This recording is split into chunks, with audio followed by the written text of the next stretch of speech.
प्रदेश प्राथमिक शिक्षा मित्र संघ, जैसा कि आपको अवगत कराया गया था कि आज आपके साथ पंजाब प्रांत में जिस तरह से वहां के शिक्षकों अस्थायी शिक्षक के लिए नियमित किया गया है, उसके संदर्भ में साथ ही उत्तर प्रदेश प्राथमिक शिक्षा मित्र संघ द्वारा 6 अगस्त के लिए समस्त प्रांतीय पदाधिकारियों की बैठक बुलाई गई है।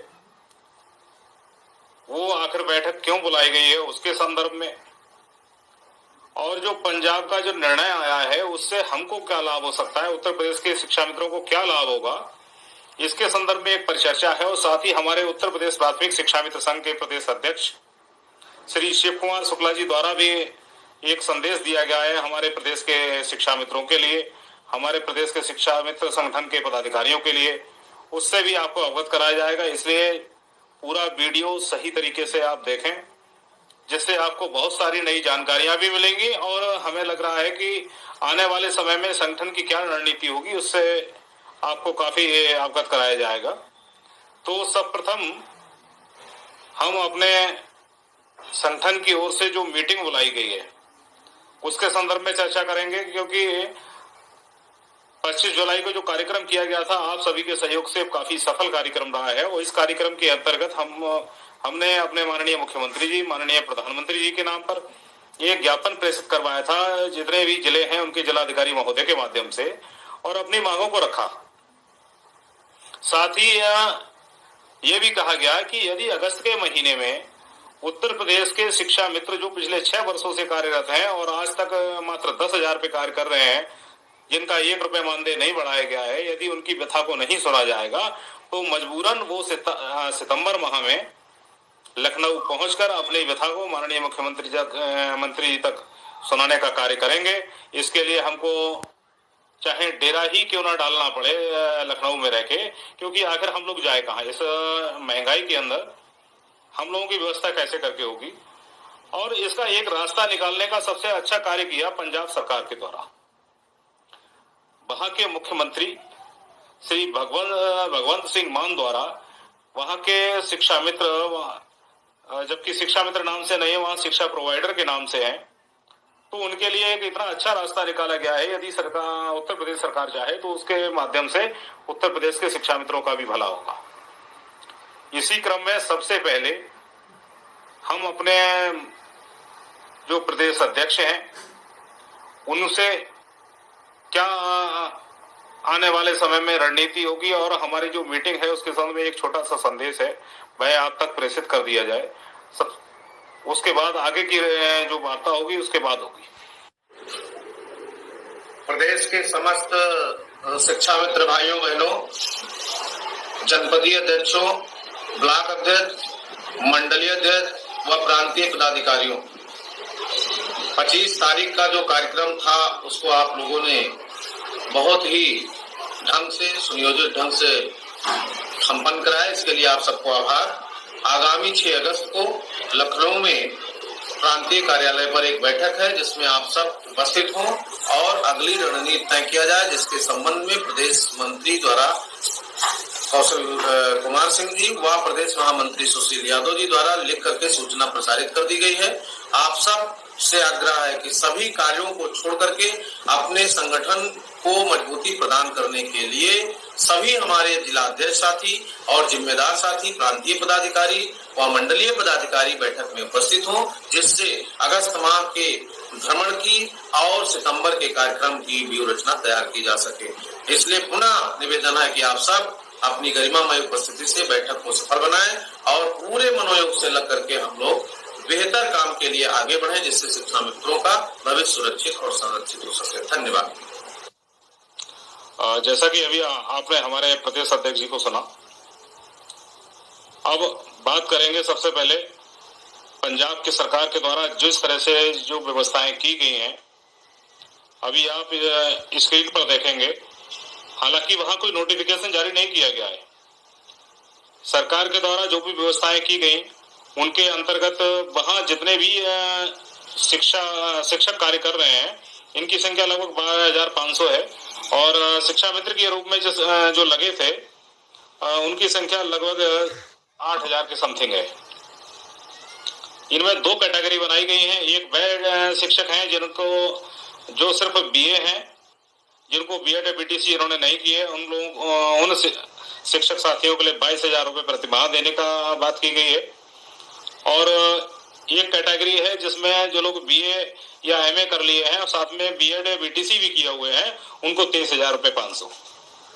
अभी आप जो स्क्रीन में देख रहे हैं, ये एक हमारे वहां के साथी हैं, उनको जो नियुक्ति पत्र दिया गया है, सारे नियम व शर्तें इसी नियुक्ति पत्र के अंतर ही इंगित है। चूंकि ये पंजाबी में लिखा गया है, हो सकता है आपके समझ में ना आए, तो हम ये चाहेंगे इसको थोड़ा सा जितना हम समझ पा रहे हैं तो आपको इसके संदर्भ में थोड़ा डिटेल में बताया जाए। इसमें स्पष्ट लिखा हुआ है। एक तो सबसे पहली चीज ये है कि इन्होंने जो शिक्षा प्रोवाइडर रखे हुए थे, शिक्षा प्रोवाइडर नाम ना रखे, इनका नाम दिया है एसोसिएट शिक्षक, एसोसिएट टीचर, यानी सहयोगी शिक्षक। सबसे पहले इन्होंने नाम इसका चेंज किया है। दूसरा, जो कार्य अवधि है उत्तर प्रदेश के अंदर 60 साल शिक्षा मित्रों की नियत की गई है, लेकिन यहाँ कार्य अवधि रहेगी 58 वर्ष। 58 वर्ष तक ये शिक्षक कार्य करेंगे। इनको प्रतिमाह 23,500 जो बीएड, एमएड या फिर अन्य कोई ट्रेनिंग किए हुए हैं, साथ में स्नातक डिग्री इनके पास में है, उनके लिए 23,500 रुपए, और जो मात्र बीए ही किए हुए हैं और लगे हैं उनको 22,000 रुपए प्रतिमाह वेतन। और इसके तहत आपको वर्तमान जो विद्यालय है पर नियुक्ति की पेशकश की गई है कि जहां वो कार्य कर रहे हैं वहीं कार्य करते रहेंगे। दूसरा, इन्होंने जो संवर्ग बनाया है, उस संवर्ग पद पर नियुक्त करते हुए 2 सेवा नियम अलग से अधिसूचित किए जाएंगे। साथ ही भर्ती के लिए आपकी वरिष्ठता पर अलग से विचार किया जाएगा, सेवा नियमों के अनुसार निर्धारित किया जाएगा। इस विभाग में पहले से अस्थायी अनुबंध तथा आधार पर प्रदान की गई किसी भी प्रकार की सेवा का कोई लाभ नहीं मिलेगा। यानी शिक्षक प्रोवाइडर के रूप में जो सेवाएं की हैं इन शिक्षकों ने, उसका लाभ किसी प्रमोशन के लिए आप नहीं कह सकते हैं कि इस आधार पर हमारा प्रमोशन किया जाए, तो ये इन्होंने स्पष्ट कर दिया है। तीसरा है, वित्त विभाग पंजाब द्वारा निर्धारित वार्षिक वेतनमान में 5% की वृद्धि स्वीकार की गई है। यानी कि प्रति वर्ष जो वेतन इन्होंने निर्धारित किया गया है उसमें 5% की वृद्धि होगी। अब एक छोटा सा भी आकलन कर लें तो 23,500 रुपए मिल रहा है, यदि 5% की वृद्धि भी रखेंगे तो अगले 5 वर्षों में लगभग 29,990 रुपए के आसपास इनका बैठेगा जाके। तो सरकार ने कोशिश ये की है कि जिससे बार बार ये मानदेय वेतन वृद्धि के लिए हमारे पास ना है, इसलिए एक नियत उन्होंने व्यवस्था कर दी गई है कि 5% आपकी प्रतिवर्ष बढ़ेगी। बहुत अच्छी व्यवस्था है, हालांकि ज्यादा होना चाहिए था, लेकिन कोई बात नहीं, जितना है बहुत है। कम से कम एक रास्ता खोला है। आने वाले समय में समय के अनुसार नियम जितने भी शासनादेश बनते हैं उनमें संशोधन किया जाता है। दूसरा, उन्होंने स्पष्ट कर दिया है और इसमें बिंदु 6 लिखा हुआ है, पंजाब राज्य के किसी भी स्कूल कार्यालय में सेवाएं करने को बाध्य होंगे। यानी आपको कहीं भी किसी कार्यालय में पंजाब के या किसी भी विद्यालय में आपको सेवा देने के लिए भेजा जा सकता है। नियुक्ति के स्थान पर उपस्थित होने के लिए कोई टीए नहीं दिया जाएगा। विभाग की से पूर्व अनुमति लिए बिना आप किसी भी प्रकार की उच्च शिक्षा प्राप्त नहीं करेंगे। इसमें ये जरूर हाँ किया गया है कि अगर आपको उच्च शिक्षा प्राप्त करनी है, ऐसे में आपको विभाग से अनुमति लेनी पड़ेगी, और यदि आप इस्तीफा देना चाहते हैं तो 1 महीने पूर्व आप विभाग को नोटिस देंगे। कहावत है, जहां चाह वहां रहा।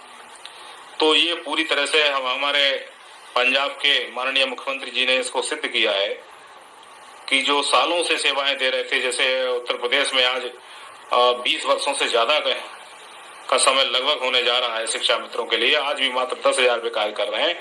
लेकिन उन्होंने इस चीज को समझते हुए व्यवस्थाएं दी हैं कि ज्यादा से ज्यादा जो दिक्कतें हैं हम उनको दूर करें, और इसी के तहत जो एक अस्थाई का एक लेवल लगा हुआ था उसको हटाने का प्रयास किया गया है। साथियों, ये व्यवस्थाएं ऐसा नहीं है कि पंजाब सरकार के माध्यम से ही पंजाब सरकार ने किया है, लेकिन उन्होंने एक ऐसा संवर्ग बना दिया गया है कि जिससे यदि किसी भी न्यायालय में जाएगा तो हमें लग रहा है कहीं कोई न्यायिक पेच इस पे फंसने वाला नहीं है।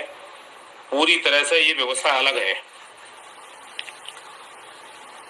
और यही व्यवस्था यदि चाहे तो उत्तर प्रदेश में भी लागू हो सकती है। और जो हमको नियुक्ति पत्र ये मिला है, इसी के आधार पर हम अपने वरिष्ठ अधिकारियों से इस संबंध में बात करेंगे और जो भी हमारे माननीय मंत्री जी हैं, जो भी सक्षम लोग हैं, उनसे हम बात होगी कि भाई जब पंजाब प्रांत में ये सब किया जा सकता है तो फिर यही व्यवस्था है उत्तर प्रदेश में लागू कर दी जाए। और आज अगर देखा जाए तो अब पंजाब ही ऐसा बचा हुआ था, इनके लिए इससे पूर्व 9,500 रुपये मानदेय मिला करता था और आज इनका मानदेय बढ़ के 23,000 मानदेय वेतन के रूप में 23,500 रुपये स्थायी नियुक्ति के साथ दिया गया है कि जिससे भविष्य में आना है इनको कहीं किसी तरह की दिक्कत का सामना ना करना पड़े। और आज जम्मू कश्मीर से बात किया जाए तो वहां चलिए RT एक्ट लागू नहीं है, लेकिन इसके बाद हिमाचल पिछले 2 वर्ष हो चुके हैं, वहां के शिक्षकों को स्थायी नियुक्ति मिल चुकी है, वहां भी TT पास रही है, ये आवश्यकता नहीं। अब अच्छा, दूसरा उत्तराखंड की बात किया जाए, उत्तराखंड में आज भी कार्य कर रहे हैं, सभी लोग अच्छी तरह से जानते हैं। गेस्ट टीचरों की जो व्यवस्था है बहुत बेहतर की जा चुकी है।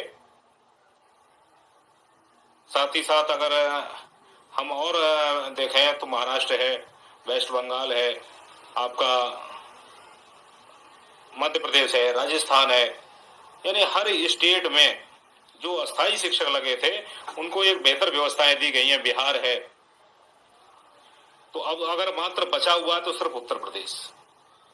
तो ये जो आज पत्र जारी किया है, जो नियुक्ति पत्र हमको मिला है और पंजाब सरकार ने जो रास्ता निकाला है,